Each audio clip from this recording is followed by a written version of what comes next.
시작할 때 하나님의 놀라우신 은혜가 우리를 이끄실 것이고, 강의 들으면서 우리가 어려운 내용일 수 있고 성경에 대한 깊은 어떤 지식적인 내용들을 또 듣다 보면 좀 어려울 수 있지만, 그래도 하나님께 도와주셔서 우리 머릿속에 지혜로움과 지식들을 허락하실 줄 믿습니다. 기도하고 나아가겠습니다. 거룩하신 하나님, 성경일독학교 14주차 나아갈 때 하나님의 은혜가 우리 안에 충만케 하여 주시옵소서. 온전히 하나님의 말씀을 깨닫는 시간 되게 하여 주옵소서. 예수님 이름으로 기도드립니다. 아멘. 우리가 지난 시간부터 살펴본 성경일독학교 내용들은 예수 그리스도께서 십자가에서 달려 죽으신 가운데 우리가 예수님의 그 사랑, 예수님의 그 구원의 은총들을 우리가 받아들일 수 있음을 깨닫는 복음서 말씀을 살펴봤고, 사도행전 사도 바울의 1차 전도 여행부터 그 사도 바울의 그 서신서들을 잠깐 살펴봤는데, 오늘은 사도 바울의 2차 전도 여행, 3차 전도 여행, 그 마무리 짓는 감옥에 갇힌 로마에서의 감옥 생활, 그 가운데서도 하나님의 말씀을 전했던 그 빌립보서와 골로새서 말씀들, 빌레몬서 말씀들, 이 옥중 서신들을 순차적으로 우리가 살펴보고 오늘 강의를 마치려고 합니다. 그래서 복음서 우리가 살펴봤습니다. 복음 시대, 사도행전 무슨 시대 시작됩니까? 교회 시대, 성령 시대 시작됩니다. 1차 전도 여행까지 살펴봤는데, 오늘은 바울의 2차 전도 여행, 바나바와 바울이 이 2차 전도 여행부터 갈리게 됩니다. 서로 헤어집니다. 왜 헤어집니까? 마가라는 요한, 이 마가복음을 기술했던 마가라는 요한, 그 사람과 서로 이 마가라 하는 요한을 데리고 갈 거냐, 아니면 데리고 가지 말 거냐. 바울은 데리고 가서는 안 된다. 지난번에 데리고 갔더니 이 사람이 지쳐서 나 못 간다 이렇게 했으니 이제는 데리고 가서는 안 된다라는 바울의 입장과, 바나바는 그래도 용서하자, 데리고 가자라는 입장, 이것 때문에 바나바와 바울이 갈라지게 됩니다. 바울은 신라라는 사람과 함께 전도 여행을 떠나고 3차 전도 여행, 결국 3차 전도 여행 중간 에베소라는 지역에서 고별 설교를 하고 예루살렘으로 사로잡히게 되고, 결국 로마로 압송되어지는 하나님의 그 역사하심 안에서 로마에서 복음을 전하는 바울의 그 과정들이 3차 전도 여행에 기록되어져 있습니다. 그럼 4차 로마 여행, 결국 로마에서 옥중에 갇혀있는 신세이지만 그래도 로마 시민권자답게 가택연금을 당하게 되고, 그 가운데서도 하나님의 말씀을 로마 상류층들에게 전할 뿐만 아니라 이 빌립보 교회, 그리고 골로새 교회, 그리고 빌레몬에게 복음을 전하는 그 서신서를 보내는 것들을 보게 됩니다. 그러면서 갈라디아서, 야고보서, 우리가 지난 시간에 갈라디아서까지 살펴봤습니다. 갈라디아서는 1차 전도 여행 때 있었던 갈라디아라는 지역에 보낸 서신서입니다. 그러면 데살로니가 전서, 데살로니가 후서 오늘 살펴볼 거고, 고전, 고고, 로마서, 빌립보서, 골로새서, 에베소서 쭉 있습니다. 베드로 전후서, 히브리서, 요한 1, 2, 3서, 요한계시록까지. 그래서 오늘은 바울의 2차 전도 여행, 3차 전도 여행 중간에 있었던 이 서신서들을 살펴보고자 합니다. 자, 우리 페이지 552페이지입니다. 교재 552페이지 보시면 바울의 그 2차 전도 여행이 나오게 되는데, 먼저 우리가 지난주 PPT 잠깐 보겠습니다.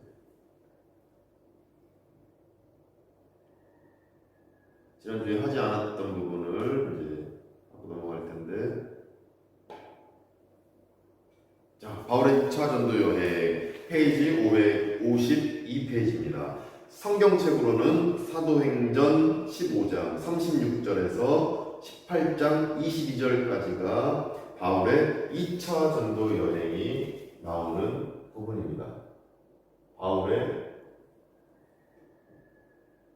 2차 전도 여행. 바울은 1차전도 여행을 떠났고 2차전도 여행을 떠났는데 이 장면이 사도행전 15장 36절부터 18장 22절까지에 담겨져 있는 내용입니다.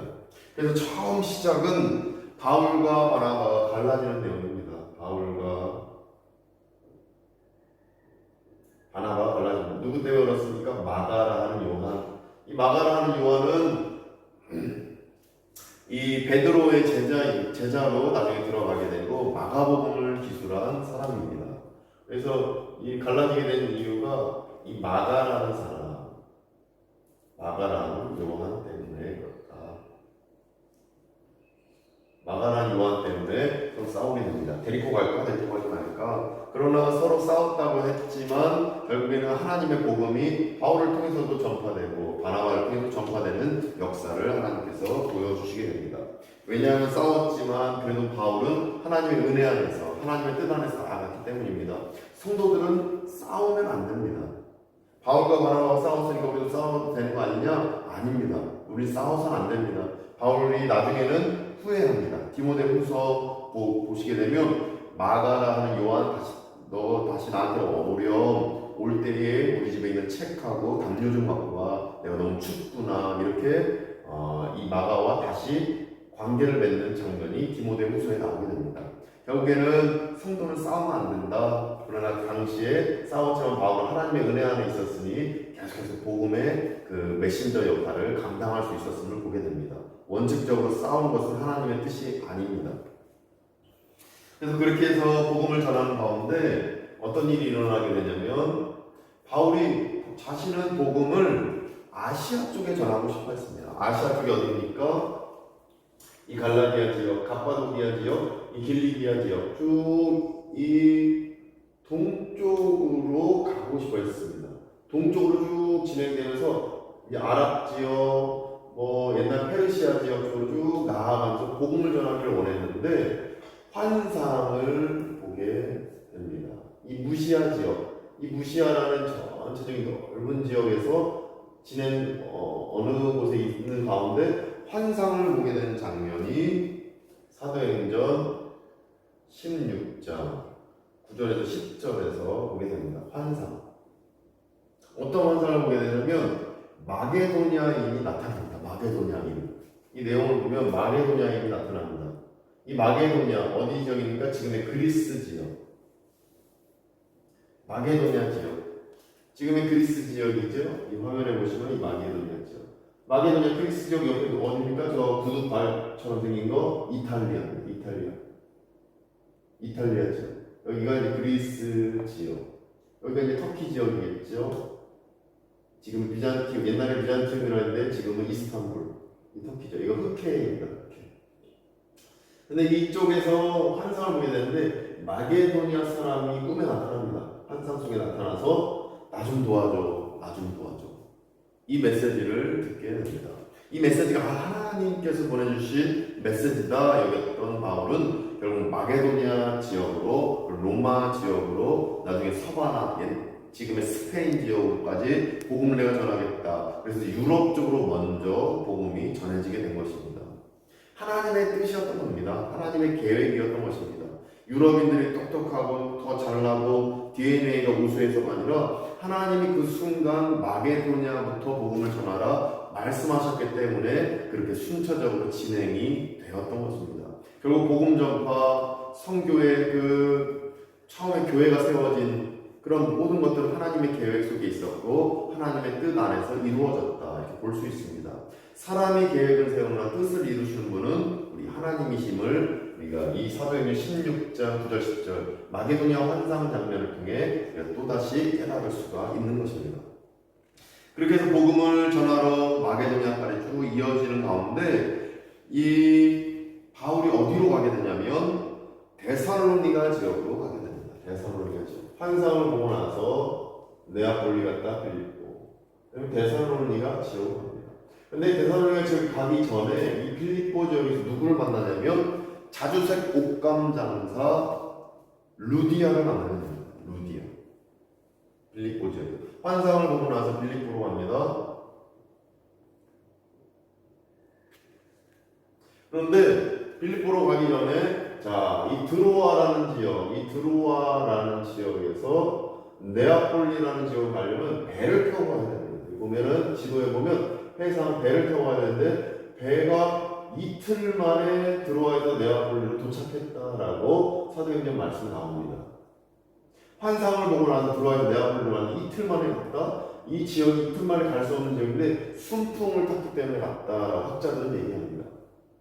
그렇게 해서 이 빌립보라는 지역에서 루디아를 만나는데 이 빌립보 지역에서 루디아를 만납니다. 이 루디아가 전세 옷감 장사임에도 불구하고 하나님의 뜻 안에서 이제 만납니다. 이게 사도행전 16장 14절에 나옵니다. 근데 어떤 말씀이 나오냐면 사도행전 16장 14절에 주께서 그 마음을 열어 바울의 말을 따르게 하시니라. 루디아의 마음을 열었다. 바울이 얘기하는데 루디아의 마음을 열어서 바울의 말을 따르게 하시니라. 루디아의 집에서 지낼 수 있는 루디아가 자신의 집을 이렇게 모시는 장면이 나오게 되는데 이렇게 사도 바울의 말 언변이 뛰어나고 사도 바울이 똑똑하고 대단해서가 아니라 결국 마음을 열게 하셨기 때문에 루디아가 사도 바울을 영접하게 되었다. 이렇게 볼 수가 있습니다. 그러니까 하나님의 역사는 하나님이 이루시는 겁니다. 하나님의 일은 하나님이 이루신다. 하나님의 일을 하나님이 이루신다. 누구를 통해서입니까? 사람을 통해서. 그 복음을 전하는 사람을 통해서. 하나님의 일을 하나님이 이루신다. 하나님의 일을 하나님이 이루시는데 이 루디아의 마음을 열게 하셨다. 사도행전 16장 14절. 하나님이 마음을 열게 하니까 복음이 들어가는 겁니다. 마음을 열게 하니까 바울이 전하는 하나님의 말씀이 들어가는 것입니다. 따라서 중요한 게 무엇입니까? 전하는 메신저가 중요합니다. 우리 전해야 됩니다. 전할 뿐만 아니라 그 마음을 열어주시옵소서. 하나님의 일을 하나님이 이루심을 믿습니다. 그 사람의 마음을 열어주시옵소서. 이렇게 기도해야 되는 것입니다. 근데 이제 환상을 보고 나서 순리대로 순차적으로 순풍을 만나 이틀 만에 이 마게도냐 땅에 도착하고 루디아를 만나서 마음을 열어주시고 좋은 일들이 잘 이루어진 것 같은데 갑자기 위기가 찾아옵니다. 사도행전 16장 16절부터 34절에 어떤 위기가 찾아오냐면 점치는 귀신 한 명을 점치는 귀신 들린 여자를 만납니다. 사도 바울과 신라가 이 빌립보 지역에서 만나게 됩니다. 빌립보 지역에서. 빌립보 성에서 점치는 귀신 들린 한 여자를 만났는데 그 여자가 너무 가엾은 것입니다. 점치는 귀신 들리니까 막 무당처럼 막 소리 지르고 떼쓰고 발버둥을 쳤겠죠. 근데 너무 가엾다 보니까 이 점치는 귀신을 내쫓습니다. 예수 그리스도 이름으로 쫓게 됩니다. 그러니까 그 여자가 자유의 몸이 됐습니다. 죄의 노예에서 사탄의 노예에서 해방돼서 너무 기쁜 겁니다. 그런데 이 점치는 귀신 들린 여자를 이용해서 돈을 벌던 상류층, 그 기득권층들이 야, 이 여자가 점치는 귀신이 떠나갔으니 우리가 돈 벌 소망이 없구나 고발합니다. 그래서 사도 바울이 갇힙니다. 감옥에 갇힙니다. 감옥에 갇혀서 두드러 맞습니다. 이 말씀에 따르면 두드러 맞습니다. 그리고 감옥에 갇혀서 아무 소망이 없는 이때 당시 감옥은 아주 더럽고 끔찍한 감옥인데 깊숙이 갇히게 됩니다. 그런데 사도 바울과 신라가 찬송을 합니다. 그리고 기도를 합니다. 옥문이 열리고 지진이 일어나서 탈출하게 됩니다. 그리고 감옥에 갇혀있는 많은 죄수들도 탈옥을 하게 되는데 이 탈옥을 하게 되자 감옥 간수장, 이 간수장이 두려움을 겁니다. 나 이제 죽은 목숨이구나. 죄인들이 다 탈옥하고 이렇게 돼서 나 죽은 목숨이라 덜덜 떨고 있을 때 사도 바울이 나타나서 복음을 전하고 이 간수장이 복음을 듣게 됩니다. 그러고서는 가족들에게도 모셔가서 복음을 듣고 구원을 얻게 되는데 그 장면이 사도행전 16장이 나오게 되는데 그러면서 뭐라고 하냐면 주 예수를 믿으라 그리하면 너와 내 집이 구원을 받으리라. 그 유명한 말씀이 여기에 나오는 것입니다. 결국 하나님께서는 위기가 오게 하셨지만 점치는 귀신 들린 여자를 구출해줬다고 해서 감옥에 갇힌 위기가 찾아왔지만 결국 이 위기는 간수장과 그 집안 사람들을 구원하게 하시고자 하는 하나님의 의도였다. 하나님의 역사였다라는 것입니다. 여기서도 보는 게 하나님의 일을 하나님이 이루신다. 누구를 통해서입니까? 사람을 통해서. 하나님의 복음을 전하는 사람을 통해서 일을 이루시는 것입니다. 이러한 드라마틱한 장면이 사도행전 16장 16절부터 34절까지 나와 있는 하나님의 그 역사의 그 장면인 것입니다. 그래서 이렇게 하나님의 역사 일을 이루시고 사도 바울은 어디로 가게 되냐면 데살로니가로 가게 됩니다. 데살로니가. 이 데살로니가 전서와 후서를 보냈던 그 지역입니다. 데살로니가에 가게 되는데 그곳에서 유대교 회당에서 새 안식일 동안 전합니다. 말씀을 전합니다. 새 안식일이면 며칠입니까? 세일에 3주간 전합니다. 3주간. 이게 사도행전 17장 1절에서 9절까지 나와 있는 내용입니다. 이게 위기를 지나 간수장에게 주 예수를 믿으라 그래야 너와 내 집 구원을 받으리라 선포하고 구원 역사를 이룬 다음에 데살로니가 지역에 가서 회당에서 3주간 말씀을 전합니다. 3주간. 그런데 이 회당은 누가 가는 곳입니까? 유대인들, 디아스포라 유대인들, 그리고 헬라인이지만 유대인으로 개종한 자들, 이들이 이제 회당에서 말씀을 듣게 되는데 3주간 전에 유대인들이 말씀 안 듣습니다. 너 무슨 말 하냐? 메시아고 예수가 왜 메시아냐? 이렇게 말을 안 듣습니다. 그런데 누가 듣게 되냐면 이 사도행전 17장 1절에서 9절에 따르면 헬라인들과 귀부인들이 들었다고 합니다. 귀부인. 왜 귀부인이 있냐면 이 사도 바울이 찾아갔던 지역들은 다 사람이 많은 도시이기도 했지만 데살로니가 지역도 역시 사람이 많은 그 부유층들이 많은 지역이었습니다. 그러다 보니까 귀부인들이 있었는데 이 귀부인들과 헬라인들이 오히려 바울의 말을 듣게 됩니다. 그 참 놀라운 것입니다. 회당에서 3주가 하나님의 말씀을 전하고 유대인들이 오히려 사도 바울의 말을 들었을 것 같지만 오히려 하나님의 역사는 헬라인들에게 찾아갔다. 귀부인들, 당시 기득권층들, 이방인들의 어떤 지도자층 되는 이 귀부인들에게 먼저 여사님, 사모님이라 불리던 이 여성들에게 이 하나님의 복음의 메시지가 흘러갔다라는 것입니다. 이렇게 해서 바울의 2차 전도 여행이 우리가 잠깐 간략하게 살펴보았습니다. 핵심은 그겁니다. 하나님의 일을 하나님이 이루신다. 이것이 2차 전도 여행 기간에 우리가 봐야 될 메시지입니다. 데살로니가전서 말씀을 우리가 보게 되면 페이지 554페이지입니다. 교재 554페이지 보시면 이 데살로니가 도시는 마게도냐 지방의 수도였습니다. 지금 그리스의 수도가 어디입니까? 그리스의 수도 아테네입니다. 아테네가 그리스의 수도인데 당시에는 이 마게도냐 지방의 수도는 데살로니가 도시였습니다. 왜냐하면 이 데살로니가는 이 많은 문물들이 들어오는 지역이고 그리고 아시아 지역으로 넘어가는 그 요충 지역이기 때문에 이곳을 수도 삼았다라고 합니다. 그러다 보니까 이 수도였던 이 지역에는 당시 어떤 귀족층들의 그 아내가 되는 귀부인들이 이미 있었던 것입니다.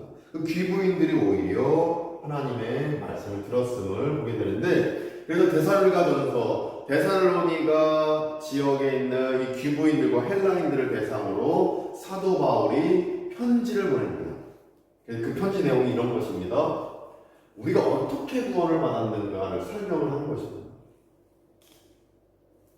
이 복음을 전했던 헬라인들과 귀부인들이 복음을 들었는데 당신들이 구원을 받은 이유는 이것입니다. 당신들이 회심을 했고 전도를 했고 그다음에 이렇게 목회적인 돌봄을 받아서 이렇게 당신들은 구원을 얻게 된 것입니다. 이 구원의 경륜 가운데 당신들이 있는 것입니다. 구원을 설명하고 근데 구원을 설명했으면 이제 어떻게 살아야 되는가를 설명해야 됩니다. 왜냐하면 귀부인들, 귀족층들, 기득권층들이다 보니까 나는 이제 구원받았어 라고 그 삶을 끝낸 것이 아니라 앞으로 하나님의 일을 해야 되고 봉사를 해야 되고 하나님의 뜻 안에서 살아가야 된다. 이것을 사도 바울이 설명했던 것입니다. 하나님의 뜻은 무엇인가? 이것을 데살로니가전서 5장 16절, 17절, 18절에서 설명합니다. 어떤 내용입니까? 데살로니가전서 5장 16절, 17절, 18절 보시면 결국 구원을 받았으니까 앞으로 하나님의 뜻대로 살아야 되는데 하나님의 뜻은 이것이다. 무엇입니까? 항상 기뻐하라, 쉬지 말고 기도하라, 모든 일을 감사해라. 이것이 하나님의 뜻이다. 그리스도 예수 안에서의 하나님의 뜻이다 라고 사도 바울이 이 귀부인들과 헬라인들에게 선포합니다. 구원을 받았으면 세상 철학에 귀 기울이지도 말고 당신들이 돈도 많고 이렇게 아는 것도 많지만 그리고 하나님의 뜻을 구하면서 살아야 되는데 이것만은 명심해라. 그리스도 예수 안에서 하나님의 뜻은 기뻐하는 것이다, 감사하는 것이다, 기도하는 것이다. 이것을 사도 바울이 데살로니가전서 5장 16절, 17절, 18절에서 선포했던 내용입니다. 그러면서 다시 한번 데살로니가 후서를 전하게 됩니다. 이게 무엇이냐면 데살로니가전서는 이제 귀부인들과 헬라인들에게 이렇게 복음을 당신들은 듣고 구원을 얻었습니다. 그래서 이제 앞으로는 기뻐하고 기도하고 쉬지 말고 기도하면서 감사하면서 살아야 된다 전했는데 어떤 일이 일어나냐면 거짓 가르침이 들어오게 됩니다. 데살로니가 교회에. 그래서 사도 바울이 두 번째 편지를 보낸 겁니다. 그것이 바로 데살로니가 후서다. 보시면 됩니다. 근데 어떤 가르침이 들어오게 되냐면 이제 그리스도께서 갑자기 오게 되니 결국 재림하시게 되니 일하지 않아도 된다. 이제 그냥 저 하늘만 바라보고 살아라. 왜냐면 그리스 철학이 무엇입니다? 그리스 철학은 무엇이냐면 플라톤 철학입니다. 플라톤 철학이 무엇입니까? 이데아 사상입니다. 플라톤 철학은 이데아 사상. 이데아 사상이 무엇입니까? 저 하늘은 좋은 것, 하늘의 것은 좋은 것, 땅의 것은 나쁜 것, 이렇게 여기는 게 이데아 사상입니다. 그러다 보니까 하나님이 예수 그리스도, 하나님이신 예수님이 이 땅에 오실 건데 저 하늘의 것만 바라봐라, 하늘의 것만 바라봐라, 이런 이데아 사상, 하늘의 것만 바라봐라, 땅의 것은 열심히 안 해도 된다. 지금의 신천지랑 똑같습니다. 이만희가 이 땅에 새 하늘 새 땅을 줄 텐데 왜 이 땅에서 열심히 일하고 그러냐? 이 땅에서 일하는 것 다 신천지에 바치고 다 하늘에 쌓아둬라. 이 땅에서 열심히 안 해도 된다. 집 버리고 떠나라. 부모님께 효를 안 해도 된다. 이만희한테만 효도하면 된다. 이게 바로 신천지 이데아 사상, 플라톤 철학, 이원론 사상에서 나온 것입니다. 이원론. 이것이 당시에 초대 교회의 엄청난 거짓 가르침을 전했던 사상이었습니다. 그러나 예수 그리스도의 사상은 이게 아닙니다. 예수 그리스도의 가르침은 하늘과 땅을 이으신 분, 하나님과 인간을 십자가로 이으신 분, 이원론 사상 아닙니다. 이데아 사상 아닙니다. 하나님에게도 잘하고 사람에게도 잘해야 된다 라는 사상. 이것이 바로 이원론을 거부하는 사상, 예수 그리스도의 은혜인 것입니다. 신성과 인성이 함께 있는 예수 그리스도, 하늘과 이 땅이 서로 이어지는 복음, 바로 이것입니다. 그래서 이 플라톤 사상 때문에 데살로니가 교회에 어떤 것이 들어왔냐면 저 하늘만 바라봐라. 예수님이 곧 재림하실 거니까 이 땅 열심히 안 살아도 된다. 그래서 데살로니가 후서에 어떤 말씀이 있냐면 데살로니가 후서 3장 10절에 일하기 싫어하거든 먹지도 말게 하라. 그 유명한 말씀이 그래서 나온 겁니다. 왜냐하면 재림만 바라보면 일 안 하는 애들이 생긴 겁니다. 왜냐하면 플라톤 철학, 이원론 사상, 이데아 사상 때문에 저 재림 예수를 바라보면서 일하지 말아라. 그냥 기도만 하고 가만히 저 하늘만 바라봐라. 그런 것 때문에 일하기 싫어하면 먹지도 말아라. 가만히 그냥 하늘만 바라보고 살아야지. 이렇게 사도 바울이 책망하면서 선포했던 것입니다. 이것이 데살로니가 후서 말씀의 핵심이다. 보시면 되겠습니다. 데살로니가 후서 화면 보시면 예수님의 재림할 때에 대해서 그래서 하나님의 나팔 불 때 하나님 예수 그리스도께서 천사들의 나팔 부는 소리와 함께 이 땅에 재림하실 것이다 라는 내용이 여기서 나오게 됩니다. 하나님의 나팔 소리 천지 진동할 때에 이 찬송의 가사가 이 데살로니가 후서 말씀을 통해 이루어진 가사입니다. 근데 예수님의 재림은 결국 일하지 않는 자는 먹지도 말아라. 이 땅에서 열심히 살다가 하나님께 간 거다. 그리고 하나님과 이 땅 서로 이어진 거다. 새하늘 새 땅은 이 땅 가운데 이루어질 뿐만 아니라 저 하늘과 이어지는 새하늘과 새 땅이다. 이것을 데살로니가 후서 3장에서 강력하게 선포하고 있습니다. 이러한 관점으로 말씀 보시기 원합니다. 그래서 기도하는 것도 중요한데 기도하고 병원에 그래서 우리는 가야 되는 겁니다. 이렇게 플라톤 철학, 그리스 철학에 이원론에 함몰된 자들은 병원 왜 가냐? 기도하고 치료받으면 된다. 안찰 기도 받으면 된다. 병원 가서는 안 된다. 바로 이단 사상인 것입니다. 이것이 다 이 그리스 철학, 플라톤 철학이 나온 겁니다. 여기서 파생된 게 영지주의입니다. 예수님은 이 땅에 육신으로 오신 것이 아니라 영으로 왔다. 이 영지주의 사상이 판치다 보니까 잘못된 이단들이 되게 많아지고 지금도 이 영지주의를 바탕으로 모든 이단들이 나오는 것입니다. 신천지도 영지주의를 바탕으로 나온 게 바로 신천지다 보시면 되겠습니다. 그때나 지금이나 하늘과 이 땅을 이으시고 예수 그리스도 신성과 인성 안에서 예수 그리스도는 하나님이시면서 인간이시다. 이 모든 것들이 영지주의를 타파하는 우리 성경에 있는 진리인 것입니다. 이거 타파해야 됩니다. 이원. 자, 이제 우리 다시 PPT 틀어드리겠습니다. 자, 서살펴봤지만 이제 오늘 바울의 3차 전도 여행을 우리가 보게 됩니다. 자, 바울의 3차 전도 여행. 페이지 559페이지입니다. 페이지 559페이지. 자, 이거 다 적었을 줄로 알고 3차 전도 여행을 하나씩 살펴보겠습니다. 자, 성경으로는 사도행전 18장입니다. 사도행전 18장 23절. 사도행전 18장 23절부터 19장 22절까지입니다.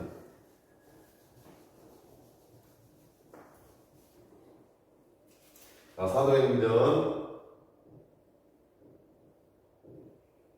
23절부터 19장 22절. 이것이 바울의 3차 전도 여행이 기록되어 있는 성경 말씀입니다. 3차 전도 여행에서는 우리가 살펴볼 곳이 에베소라는 지역입니다. 에베소라는 지역에 가서 말씀을 전했는데 이 에베소라는 지역에서 하나님의 말씀을 충실하게 이 사도 바울이 전하게 됩니다. 어느 부분에 나와 있는 장면이냐면 사도행전 19장 8절부터 12절에 보시면 처음에 석 달간 말씀을 가르칩니다. 제가 주일에도 설교를 한번 했었는데 이 에베소라는 지역 가서 석 달간 말씀을 가르칩니다.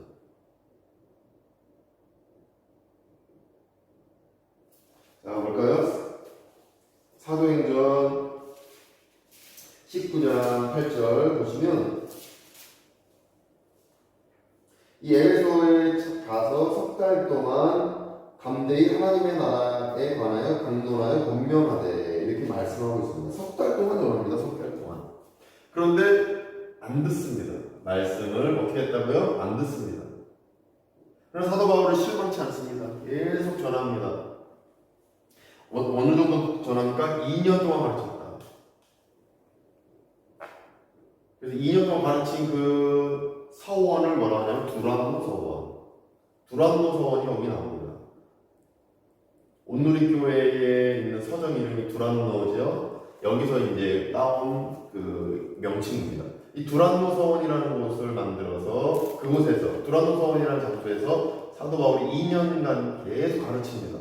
석 달 동안 전했는데 말씀을 안 듣는다? 그러면 저 같으면 포기할 것 같습니다. 다른 사람에게 전해야지. 이 사람들은 말씀을 들을 자세가 안 돼 있구나. 포기할 것 같은데 2년간 가르칩니다.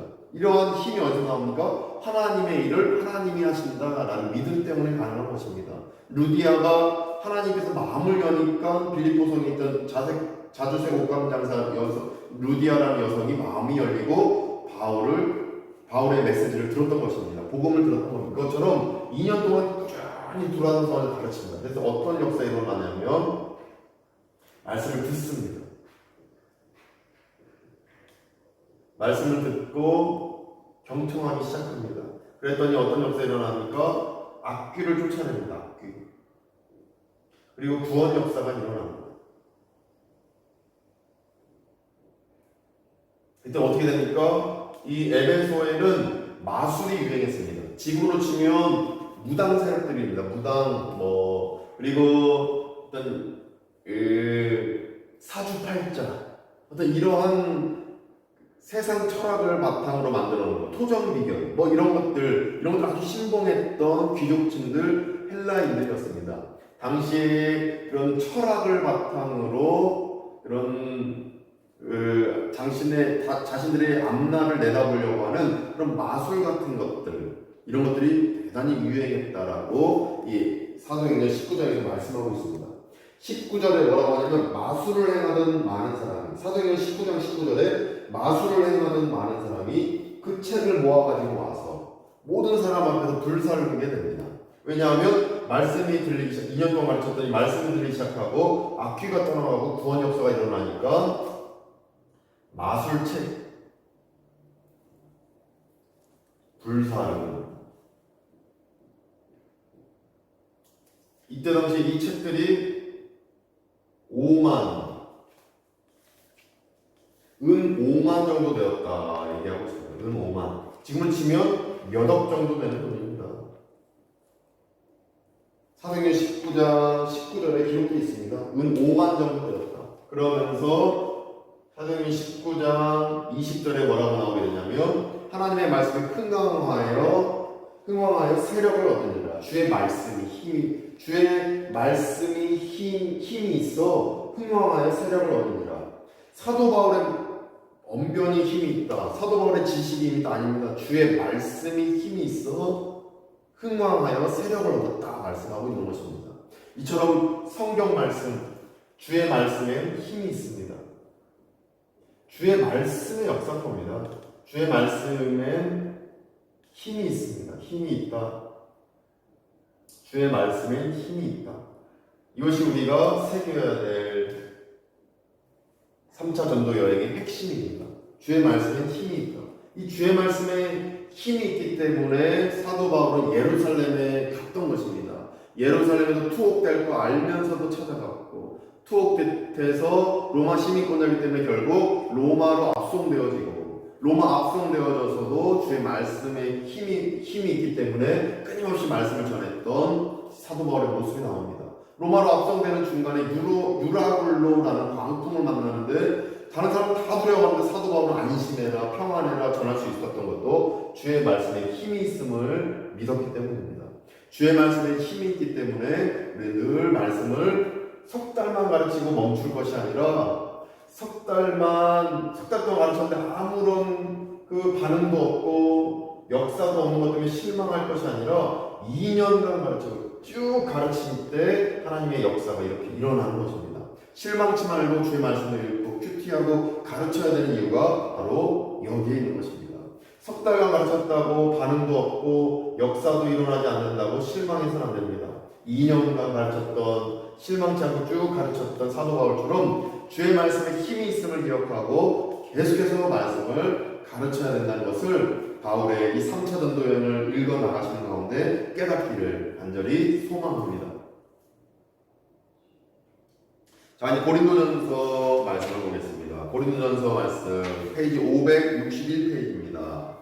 우리 교재 561페이지 보시면 사도 바울이 3차 전도 여행하는 중간에 에베소라는 지역에서 2년간 가르쳤다고 했습니다. 그러니까 이 에베소라는 지역에서 이제 행했던 겁니다. 에베소. 이 에베소 성에 그러면은 어느 정도 머물렀는가 볼 때에 약 3년간 머물렀다.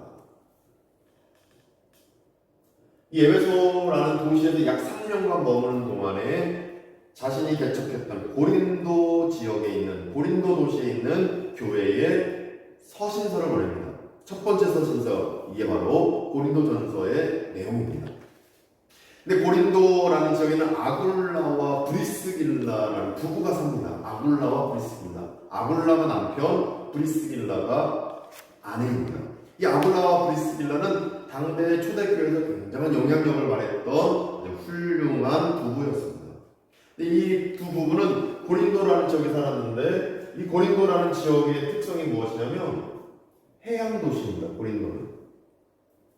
고린도라는 이 도시는 해양 도시다 보니까 먹을 것도 많고, 그리고 자연 여러 무역 상인들이 많이 왔던 아주 상업적으로 발달했던 도시이면서 이곳에는 어떤 신전이 있었냐면 아프로디테 신전이 있었습니다. 아프로디테 신전 무엇입니까? 비너스 신전입니다. 비너스. 사랑의 여신, 어떤 성적인 행위의 여신, 어떤 아름다움의 여신, 비너스, 아프로디테 신전이 있다 보니까 이 신전의 제사법이 무엇이냐면 이 신전에서 머물렀던 창기, 몸을 파는 여인들 1000여 명이 제사장으로 있었습니다. 창기가 1000명, 몸을 파는 여성들이 1000명 있었는데 이들이 제사장이었습니다. 그러니까 이 여성들과 관계를 맺으면 아프로디테 신에게 제사를 드리는 것입니다. 그러다 보니까 얼마나 문란하고 얼마나 여성을 하대하고 인권이 몰락되어 있는 그 현실이 이 고린도 지역의 특성이었습니다. 그러다 보니까 여기에 그런 여러 제사들이 가득하고 음란함이 가득해서 고린도전서의 내용에 음란함을 버려라, 하나님 앞에 너희들이 나아가야 된다, 사도 바울의 절절한 메시지가 담겨져 있는 것입니다. 돈도 많고, 이 고린도 지역의 해양 도시다 보니까 무역도 활발해서 돈도 많고, 이 지역에는 돈이 많고, 그러다 보니까 이 그리스 지역의 특성은 돈이 많은 곳에 철학들이 많습니다. 플라톤 철학, 이 사람들은 철학을 신봉하기 때문에 지식이 많고 철학, 자신들이 똑똑하다고 여겼던 것입니다. 그리고 음란함이 많은 곳, 이것이 바로 고린도 지역의 특성입니다. 그런 곳에 초대교회가 세워진 것입니다. 놀라운 하나님의 역사입니다. 그래서 사도 바울이 그래서 여기서 선포했던 것이 교회가 하나 돼야 된다. 너희들 각자 자신의 지식대로 이 교회가 분열돼서는 안 되고 하나가 돼야 된다. 하나가 돼야 된다고 강조하고, 그 다음에 성령의 은사 아래 있어야 된다. 너희들의 안에는 성령의 전이다. 너희들의 마음은 성령의 은사 아래 있어야 된다. 이것이 강조되고, 성만찬이 여기서 강조됩니다. 예수님께서 우리에게 주신 그 살과 피를 먹는 성만찬을 통해 우리가 예수님과 하나가 돼야 되고 동행해야 된다. 이 고린도라는 지역의 특성에 맞게 잘 사도 바울이 선포했던 것입니다. 그리고 교회는 질서가 있어야 된다. 너희들의 생각과 너희들의 지식대로 행하는 것이 아니라 교회의 질서대로 행해야 된다. 이것들이 고린도 전서 말씀에 다 담겨져 있는 것입니다. 그래서 이 시대에 참 통용되는 말씀입니다. 고린도 지역 돈이 많고 지식이 많고 음란함이 가득하다. 지금 이 시대를 반영하는 메시지인 것입니다. 지금 시대도 마찬가지입니다. 돈이 많고 또 인터넷도 발달되고 공부하는 그 상황도 발달되는 지식도 많고 또 음란함도 가득한 시대가 바로 지금의 시대입니다. 엠번방 사건도 그 음란함을 가시적으로 보여주는 사건이다 볼 수 있습니다. 이처럼 돈도 많고 지식도 많고 음란함도 많은 시대가 바로 고린도 지역의 시대와 똑같은 것입니다. 고린도전서 말씀이 지금 우리 시대에 우리가 읽어야 될 말씀 중에 하나다. 전체 말씀이 중요하지만 고린도전서 참 중요한 말씀이다. 우리가 볼 수 있습니다. 자, 그래서 고린도 교회의 모든 문제의 원인을 이렇게 설명할 수 있겠습니다. 자, 화면에 보시면 이러한 그림이 나와 있습니다. 자, 이 그림을 제가 실판으로 설명해 드리면 어떤 그림이냐면, 첫 번째로 우리 인생이 있습니다. 이 동그라미가 우리의 인생입니다. 우리의 인생입니다. 우리 인생에 내 마음의 의자가 있습니다. 내 마음의 의자. 그것이 인생인데, 이 원이 인생인데, 내 마음의 의자, 마음의 의자. 이 마음의 의자의 첫 번째 사람은 누가 앉아있냐면, 내가 앉아있습니다. 내가 마음의 의자의 주인입니다. 내가 앉아있습니다. 그럼 예수 그리스도는 어디 있냐면, 내 인생 밖에 있습니다. 누구를 의미합니까? 첫 번째 사람은 불신자를 의미합니다. 자, 두 번째 사람은 다릅니다. 이 불신자와 다릅니다. 내 인생이 있습니다. 그런데 내 마음의 의자에 내가 앉아있는 건 똑같습니다. 내가 앉아있습니다. 그래도 내가 주인입니다. 내 마음의 의자에 내가 앉아있으니 내가 모든 것 다 헤쳐나갈 수 있다. 내가 내 인생의 주인입니다. 근데 십자가는 내 인생 밖에 있는 게 아니라 안에 있습니다. 누구를 의미합니까?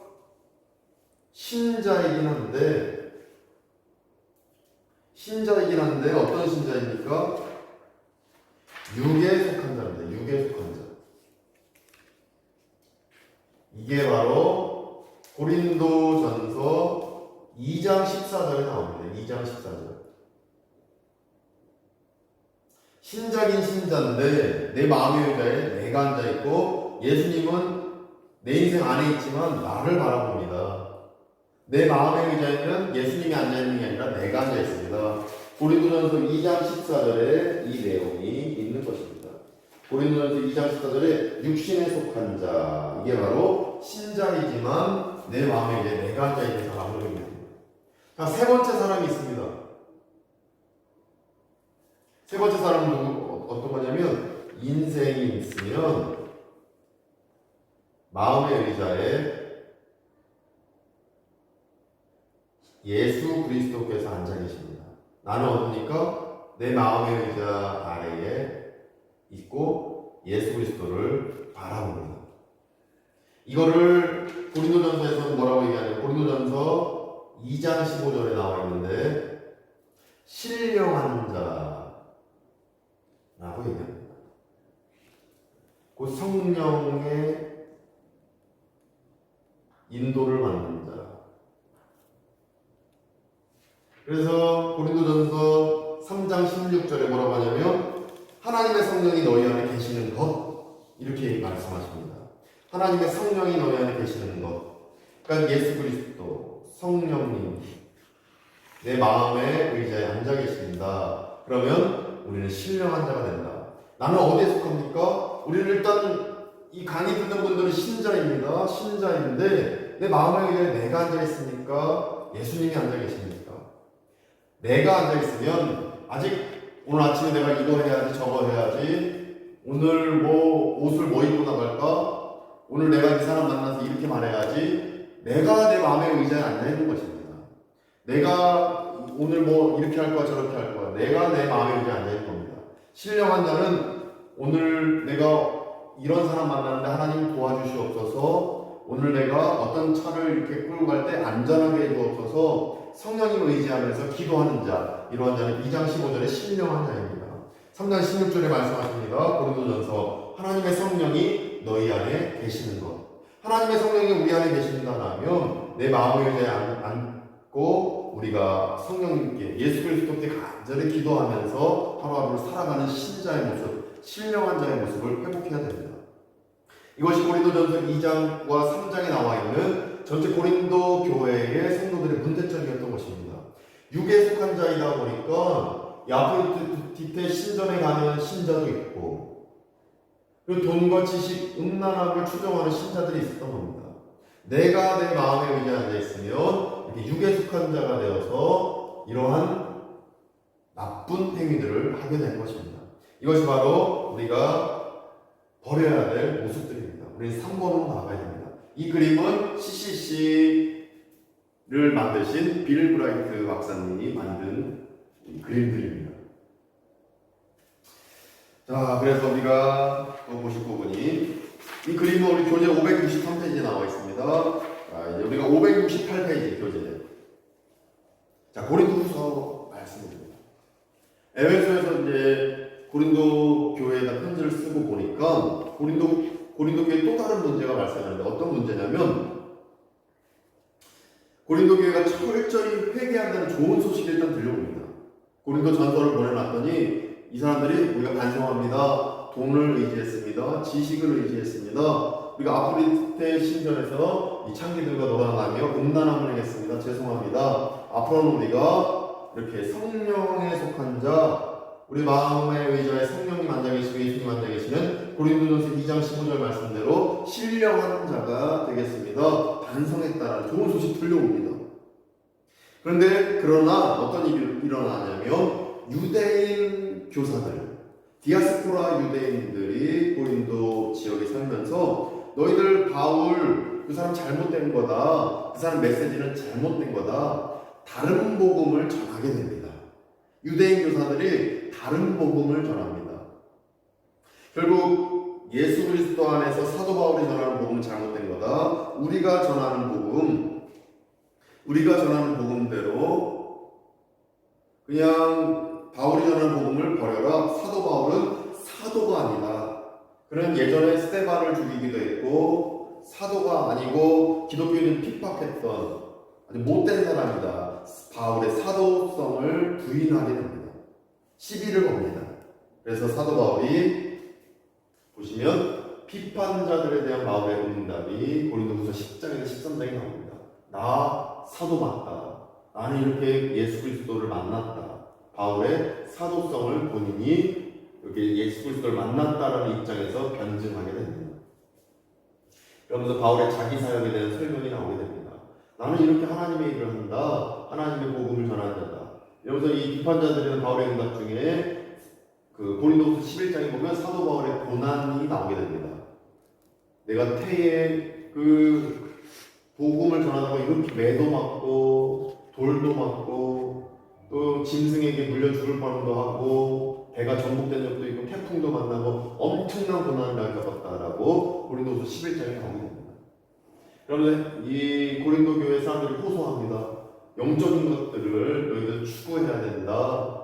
그리고 너희들 헌금을 해야 된다라는 것이 나오게 되는데 이 헌금에 관한 내용이 고린도후서 9장에 나오게 됩니다.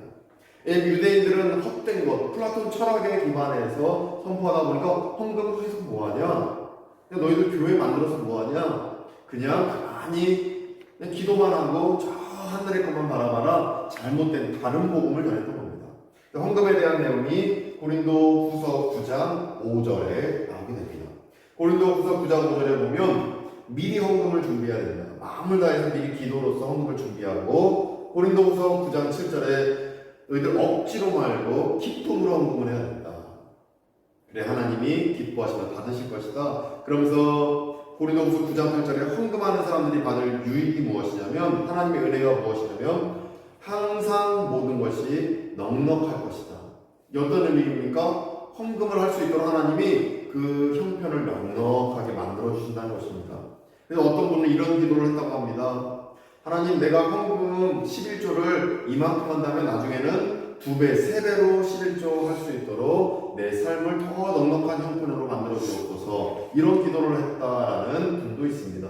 이것이 고린도후서 9장 8절을 근거로 하는 기도다 생각해 볼 수 있습니다. 항상 모든 것이 넉넉해서 내가 헌금할 때 넉넉하게 헌금할 수 있도록 도와주시옵소서. 물론 과거의 드랬돈처럼 내가 어려운 형편이지만 최선을 다해서 헌금을 하는 것, 그것도 하나님께서 넉넉하게 만들어 주신 것입니다. 부족해서 넉넉하든 많아서 넉넉하든 넉넉하게 헌금하는 것이 우리의 마음 자세인 것입니다. 이것이 고린도후서 9장 5절부터 8절까지 나와 있는 하나님의 메시지입니다. 이것을 보실 때 헌금에 대해서 우리가 다시 한번 생각하는 시간 되기를 소망합니다. 자, 이제 우리가 3차 전도여행을 볼 텐데 3차주 고린도에서 로마서를 보내게 됩니다. 그래서 우리가 페이지 577페이지 보시면 바울이 세상에 중심부를 흔드는 복음의 능력을 이제 이 로마서 말씀을 통해 우리가 볼 수가 있는데, 고린도 지역에 머무르고 있을 때 로마에 이미 로마 교회가 형성되었던 모양입니다. 로마 교회에다가 사도 바울이 고린도 지역에 머무를 때 로마에다가 이제 이렇게 복음을 듣고 하나님의 말씀대로 살아야 됨을 보내게 됩니다. 그래서 로마서가 나오게 되는데, 자, 로마서 571페이지입니다. 교재 보시면 로마서에는 어떤 내용이 있냐면 아주 논리적으로 서신을 보냅니다. 한편의 논문과 같다라고 얘기하는 학자들도 있습니다. 로마서는 아주 그래서 딱딱합니다. 우리가 로마서 지난달 이 큐티 말씀으로 로마서를 우리가 살펴보기도 했는데, 로마서는 아주 딱딱한 내용, 어떤 논리적인 내용이다 보니까 어떤 감정적으로 확 뜨거운 마음을 불러일으키기보다는 이성적으로 이건 이렇구나, 1 더하기는 2 더하기 2는 4 딱딱딱딱 끊어지는 교리적인 내용이 가득 담겨있는 것을 우리가 보셨을 것입니다.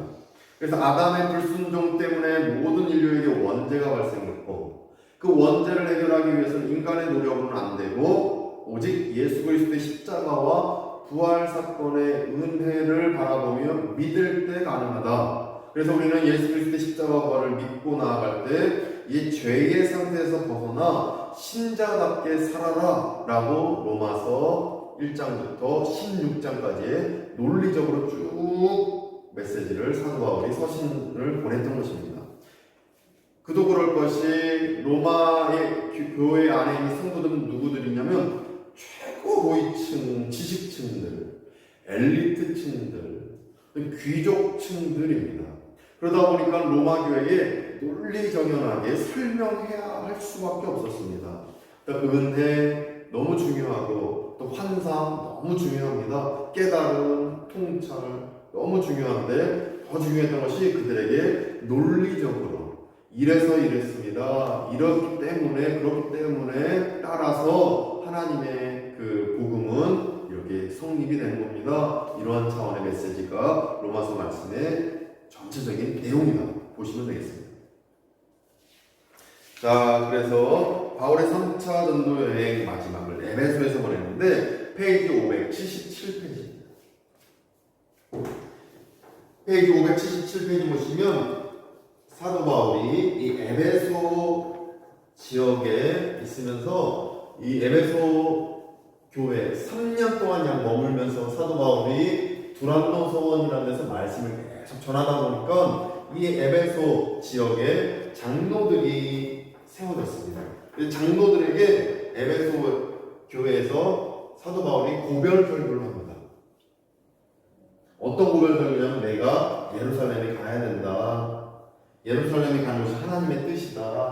나 예루살렘에 가서 정말 내가 죽더라도 가서 복음을 전해야 된다. 이 메시지를 눈물로 전하게 됩니다. 이 장면이 에베소에서의 고별 설교가 어디에 나오냐면 사도행전 20장 17절에서 38절에 나옵니다. 에베소에서의 고별 설교, 에베소 교회에서의 고별 설교. 그때 그 유명한 말씀, 사도행전 20장 24절에 고별 설교 중에 이러한 메시지를 전합니다. 내가 달려갈 길과 주 예수께 받은 사명, 곧 하나님의 은혜의 복음을 증언하는 일을 마치려 하면은 나의 생명조차 조금도 귀한 것으로 여기지 아니하노라. 이것이 사도 바울의 고별 설교 중에 나오는 대목입니다. 사도행전 20장 24절. 자신의 생명조차 귀한 것으로 여기지 않으면서 하나님의 일을 감당하고자 내가 주 예수께 받은 사명이 이것입니다. 복음을 증언하는 일에는 나의 생명조차 아끼지 않습니다. 이것이 우리 신자들이 마음속에 새겨야 될 하나님의 메시지인 줄로 믿습니다. 사도행전 20장 24절 읽으실 때에 무엇보다도 주 예수께 받은 사명, 이것은 저에게도 마찬가지고 우리 모두에게도 마찬가지의 사명인 것입니다. 이 사명을 지키려 하면은 나의 생명조차도 아끼지 않는 그 사명 이행에 어떤 실천이 있어야 된다는 이 메시지가 우리 감동이 되고 소망이 되기를 원합니다. 그래서 우리가 페이지 577페이지를 또 보시면 바울의 로마 행이 시작됩니다. 바울의 로마 행. 이렇게 해서 사도 바울이 고별서주를 마치고 예루살렘으로 갑니다. 예루살렘에 가서 사도행전 21장부터 26장까지 예루살렘에서 겪은 수많은 일들이 일어납니다. 감옥에 갇혀서 유대인들의 비난과 비판, 그리고 이때 당시 예루살렘에 있었던 총독, 빌라도에서 다른 사람으로 바뀌었는데 그 총독의 신분과 여러 가지 억압, 그러나 로마 시민권자인 것을 알았던 총독이 결국 사도 바울을 로마로 압송하라고 지시합니다. 로마 압송. 왜냐면 사도 바울이 원했습니다. 사도 바울이 나 로마로 가겠습니다. 로마 시민권자니까 나에 대한 재판을 로마에서 하도록 허락해 주십시오. 로마로 압송됩니다. 로마 시민권자이기 때문에 가능했던 것입니다. 로마로 압송할 때 일어난 일들이 사도행전 27장 1절에서 28장 31절에 기록되어져 있는 것입니다. 특별히 사도행전 27장 1절에 어떤 일이 일어나냐면 로마로 압송되던 중에 27장 13절에 보면 순풍이 불어 이렇게 말씀합니다. 사도행전 27장 13절.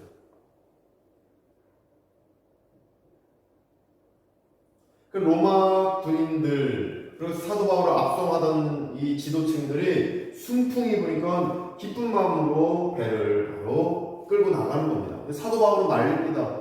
지금 끌고 나가면 안 된다, 안 된다. 근데 순풍이 불어서 자신들이 끌고 나간 것이 잘했다, 우리가 잘 끌고 나왔다 이렇게 여겼던 모양입니다. 순풍이 불어. 그런데 사도행전 27장 14절에 보면 순풍이 불어라는 정반대의 일이 일어납니다. 얼마 안 돼요. 유라굴로 광풍이 불었다. 우리 인생이 이것입니다. 우리 인생이 내 뜻대로 살려고 배를 몰고 나갔더니 순풍이 불어서 일이 잘 되는 것 같고, 그 순풍이 불어 뭔가 투자한 게 좀 성공한 것 같고, 순풍이 불어 일이 잘 풀린 것 같은데 얼마 안 돼요. 사도행전 27장 14절에 얼마 안 돼요. 뭐가 봅니까? 유라굴로 광풍이 분다. 우리 인생이 놉니다. 순풍이 불어 잘 되는 것 같아도 얼마 안 돼요. 유라굴로 광풍이 부는 게 바로 우리 인생이다 볼 수 있습니다. 그래서 사도 바울처럼 하나님의 메시지대로 움직였어야 되는 것입니다. 순풍이 분다고 해서 내일이 잘 되는 것처럼 봐서는 안 되고 사도 바울처럼 기도하면서 하나님 뜻에 따라 배를 몰고 나가고 인생을 개척해 나가야 되는 것입니다. 또 얼마 안 돼요. 이렇게 유라굴로 광풍이 부니까 어떻게 되냐면 사도행전 27장 20절에 보시면 구원의 여망마저 없더라. 이런 절망의 상황이 발생합니다. 이렇게 순풍이 불어 잘 되는 것 같아도 갑자기 위기가 찾아오게 되는 것이고 절망스러운 상황으로 변질되는 것입니다. 이게 우리 인생입니다. 절망, 구원의 여망마저 없더라. 사도행전 27장 20절에. 근데 이런 상황에서 믿지 않는 자들은 포기합니다. 내가 이제 죽는구나. 포기합니다. 그런데 믿는 사람은 어떻게 하게 되냐면 사도 바울이 같은 배에 타고 있었습니다. 믿는 사람은 어떻게 하냐면 사도행전 27장 25절에 하나님을 믿노라 이렇게 선포합니다.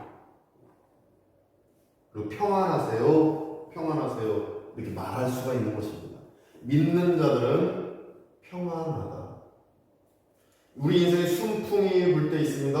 어느 순간 위기가 분명히 찾아옵니다. 그때 믿지 않는 자들은 절망에 빠지지만 믿는 자들은 하나님을 믿노라 평안할 수 있는 것입니다. 결국 사도 바울은 유라굴로 광풍이 있었지만 이 화면 보시면 가우디섬이라는 곳 미양에 도착하게 되고 로마까지 잘 갈 수 있는 그 역사가 일어납니다. 멜리데 섬에 도착하고 로마로 이동할 수 있었습니다. 이처럼 하나님의 역사는 믿는 자들에게 평안함을 주는 역사인 것입니다. 우리 삶에 순풍이 불어서 기쁘지만 위기가 찾아올 때 절망 속에 거하는 것이 아니라 하나님을 믿는 가운데 평안을 얻으시기를 원합니다. 이를 위해서 사도행전 27장 우리가 깊이 있게 읽으실 때 첫 번째, 두 번째, 세 번째, 네 번째 특별히 이 네 군데의 절을 잘 읽으셔서 하나님의 그 평안으로 이끄시는 하나님의 역사를 꼭 감동 있게 살펴보시기를 원합니다. 이렇게 해서 우여곡절 끝에 로마에 도착했습니다. 페이지 581페이지입니다. 페이지 581페이지 보시면 이 사도 바울이 로마에 도착해서 어떻게 되냐면 앞부분에서 가택연금을 당합니다. 그래도 감옥에 아주 어두컴컴한 가택에 또 절망 속에 있는 것이 아니라 로마에 앞선돼서 가택연금이라는 사람들을 찾아오는 사람들을 만날 수 있는 가택연금을 당합니다. 그래서 로마에서 사도 바울이 빌립보서를 보냅니다. 그래서 로마 보시기 화면 보시면 로마가 있으면 여기서 가택연금 중에서 편지를 보낼 수 있을 겁니다. 빌립보로 편지를 보냈는데 이게 바로 빌립보서입니다. 빌립보서 보시면 페이지 581페이지입니다. 교재. 이 빌립보 지역에는 자주색 옷감 장사 루디아가 있었고 당시 점치는 귀신 그 점치는 귀신을 앞장 세워서 어떤 여자 그를 통해서 어떤 수익을 얻는 사람들 이렇게 이단 사상과 죄악된 사상들이 가득했던 곳이 빌립보 지역이다 라고 본다면 이 빌립보서에 사도 바울은 어떤 메시지를 전하게 되냐면 빌립보서 2장 6절 7절이 핵심 메시지였다 볼 수 있습니다. 어떤 메시지입니까? 보시면 빌립보서 2장 6절 7절 읽어드리면 그런 근본 하나님의 본체시나 하나님과 동등됨을 취할 것을 여기지 아니하시고 오히려 자기를 비워 종의 형체를 가지사 사람들과 같이 되셨고 이 메시지를 핵심으로 사도 바울이 빌립보에다가 메시지를 전하게 됩니다. 이 빌립보서 메시지 핵심은 빌립보서 2장 6절 7절에 있는 것인데 그러니까 그는 누굽니까? 예수 그리스도는 근본 하나님이시다. 하나님과 본체 똑같다. 하나님 동일 본질이시다. 이 진리가 이 빌립보서에서 나온 겁니다. 예수님은 하나님과 동일 본질이시다. 동일 본체. 동일 본체이시기 때문에 하나님과 동등됨으로 그러나 취할 것을 여기지 아니하시고 오히려 빌립보서 2장 7절에 자기를 비웠다. 비워. 이 중요한 말입니다. 비웠다. 이게 헬라어로 케노시스입니다.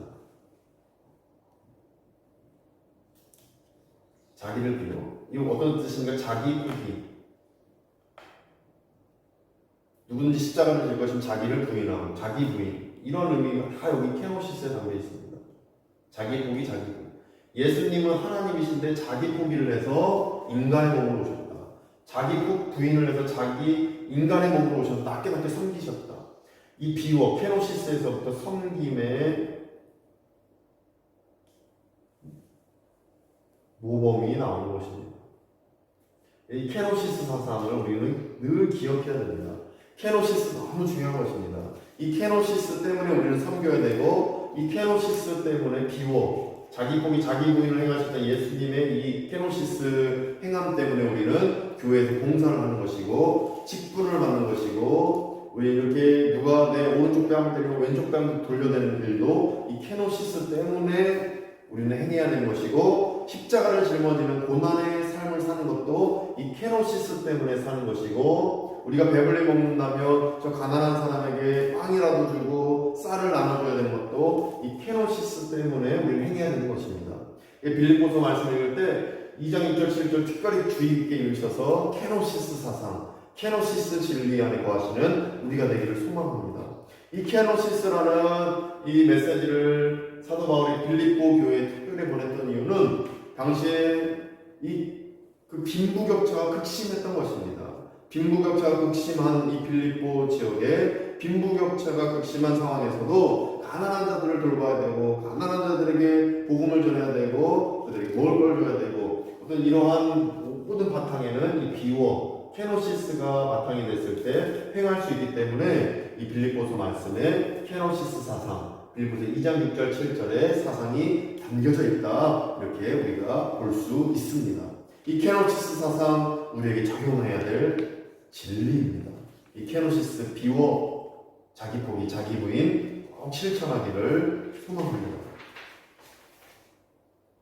자, 그래서 로마에서 빌레몬서와 골로새서를 보냅니다. 이것이 바로 옥중서신입니다. 자, 로마에서 빌립보서를 보냅니다. 이것도 옥중서신입니다. 왜냐하면 사도 바울이 옥중에서 보냈기 때문입니다. 로마에서 또 어디로 보냅니까? 빌레몬이라는 인물에게 보냅니다. 빌레몬은 지역이 아니라 사람 이름입니다. 이따가 살펴보겠습니다. 로마에서 또 어디로 보냅니까?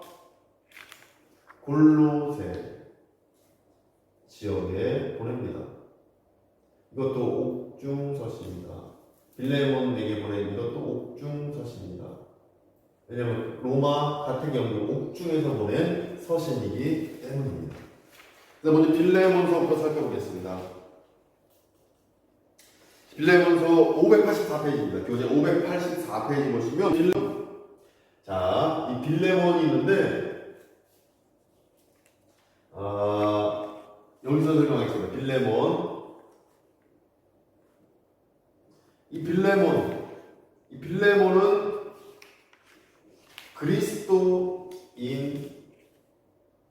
그리스도인입니다. 빌레몬은 그리스도인입니다. 근데 이 빌레몬은 헬라인이면서 부유층이었습니다. 빌레몬은 부유층이었다. 그리고 어떤 지식층이었고 돈이 있는 자였습니다. 왜냐하면 빌레몬은 오네시모라는 종이 있었기 때문입니다. 오네시모. 자, 이제 빌레몬은 P라고 지칭하고 오네시모는 O라고 지칭하겠습니다. 영어 O. 빌레몬은 P. P는 그리스도인이다. 빌레몬은 그리스도인이다. 오네시모는 이 P에게서 도망친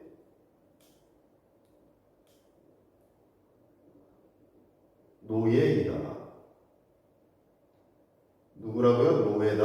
어떤 노예입니까? 빌레몬, P에게서 도망친 노예이다. 오네시모는. 빌레몬은 그리스도인이다. 오네시모는 이 빌레몬, P에게서 도망친 노예이다. 자, 그런데 4번까지 있습니다. 이 빌레몬서를 압축시켜서 요약한 겁니다. 이 바울은 이 오를 그리스도께로 인도했다. 바울은 오를 그리스도께로 인도했다. 오가 누굽니까? 오네시모. 오네시모가 누굽니까? 빌레몬에게 도망친 노예, P에게도 도망친 노예다. 근데 오를 그리스도께로 인도했다. 이 오네시모를 감옥에서 만난 겁니다. 같은 연금 중에 같은 곳에 또 연금됐는지 갇혔는지 이 오네시모를 만나서 그리스도께로 인도합니다. 바울이. 자, 그런데 마지막 바울은 오를 P에게로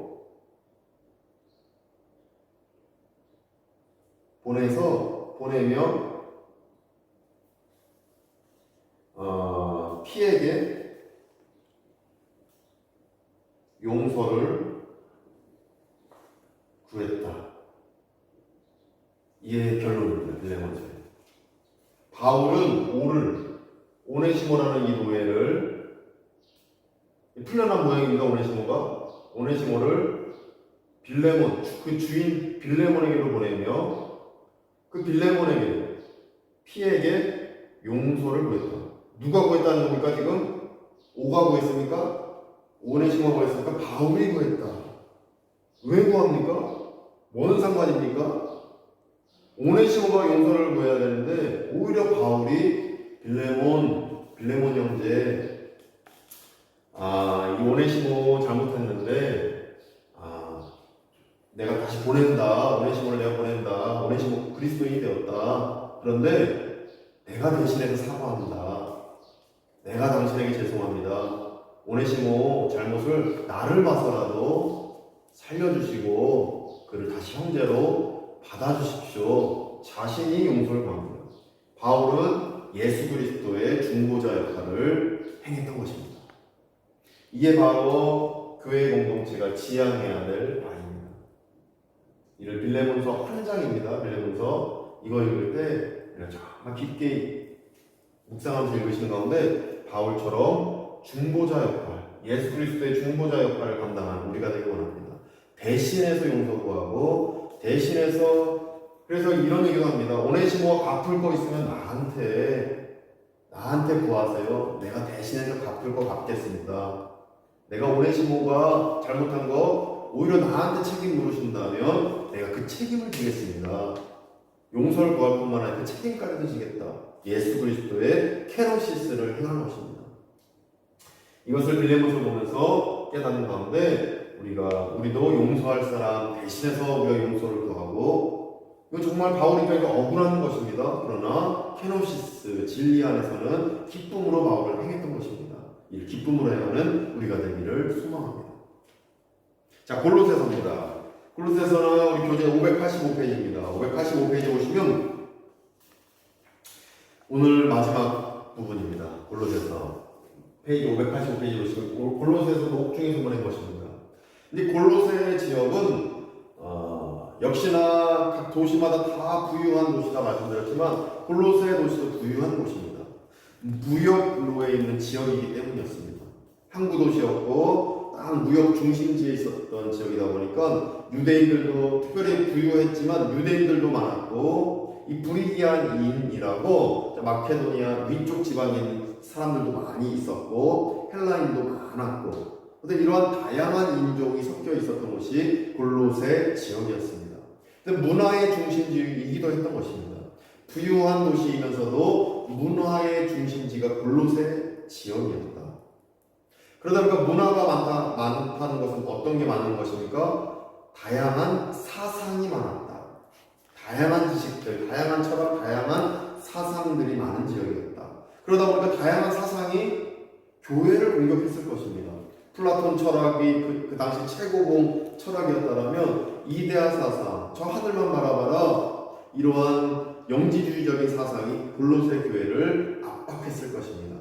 그러다 보니까 교회를 보호해야 되기 때문에 사도 바울이 이 한 가지 메시지를 중심적으로 골로새 교회에 보냅니다. 어떤 사상이냐면 이곳에 제가 쓰게 되면 골로새서 1장 13절에서 18절까지 나와 있는 사상입니다. 자, 이걸 요약해드리면 우리를 구원하신 분이 계시다. 골로새서 1장 13절에서 18절 교회를 보호하는 메시지를 이제 전하는 겁니다. 골로새서의 가장 핵심 우리를 구원하신 분이 있다. 그 구원하신 분은 하나님이시다. 그 만물을 창조하신 분이시다. 우리를 구원하시고 만물을 창조하신 그분은 예수 그리스도이시다. 근데 이 예수 그리스도는 교회의 머리이시다. 이게 이제 선포됩니다. 예수 그리스도는 교회의 머리이시다. 교회의 머리는 예수 그리스도이시다. 이게 교회를 보호한다라고 사도 바울은 이 하나님께로부터 받은 감동을 전했던 것입니다. 이 메시지가 교회를 보호하는 걸 믿습니다. 예수 그리스도는 교회의 머리이시다. 이 메시지가 교회를 보호하는 것입니다. 여기서부터 모든 이단들을 이길 수 있고 여기서부터 모든 인간의 욕심을 이길 수 있고 여기서부터 돈과 교만함 어떤 세상의 풍조대로 교회를 이끌려는 것 이 모든 것들을 우리의 구원자이시고 창조주이신 예수 그리스도는 교회의 머리이시다.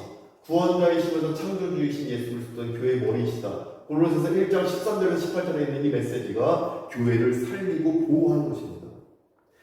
헌금 많이 들어온다고 돈이 그리고 우리가 열심히 봉사한다고 뭐 이런 것들이 교회를 보호하는 게 아니라 구원자이시고 창조주이신 예수 그리스도는 교회의 머리이시다. 이 하나님의 말씀이 우리를 보호하고 교회를 보호하는 것입니다. 이것을 골로새서 말씀 보실 때에 깊이 깨닫는 가운데 늘 구원자이시고 창조주이신 예수 그리스도는 발리하니 교회의 머리이시다. 이 생각이 우리 마음속에 꽉 새겨지기를, 그리고 우리 모두가 섬기는 교회에 새겨지기를 간절히 소망합니다.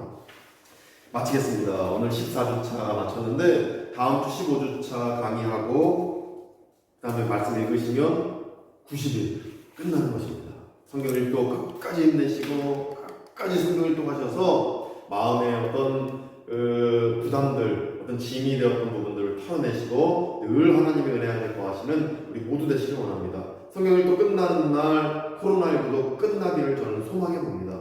그래서 그 모든 것들이 끝나고 다시 뉴노멀 인도네시아 정부의 정책, 그것을 모방해서 새로운 뉴 신앙생활을 우리가 펼쳐나가는 코로나 이전과 이후의 신앙생활을 우리가 또 되새김질해보면서 또 앞으로의 소망을 가져보면서 비전을 꿈꾸면서 나아가는 우리 모두 되시기를 소망합니다.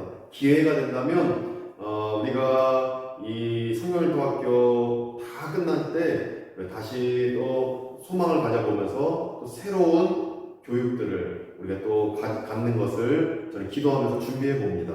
그래서 우리가 계속해서 소망을 가지면서 나아가기를 간절히 원합니다. 기도하겠습니다. 거룩하신 하나님, 14주차 마칩니다. 계속 성경 읽어 나갈 때 우리 안에 놀라운 하나님의 메시지와 은총들이 가슴속에 새겨져서 구원자이시고 창조주이신 예수 그리스도는 우리 교회의 머리이심을 마음속에 새기면서 우리가 나아가는 우리 모두 될 수 있도록 도와주시옵소서. 예수 그리스도 이름으로 축복하며 기도드립니다. 아멘.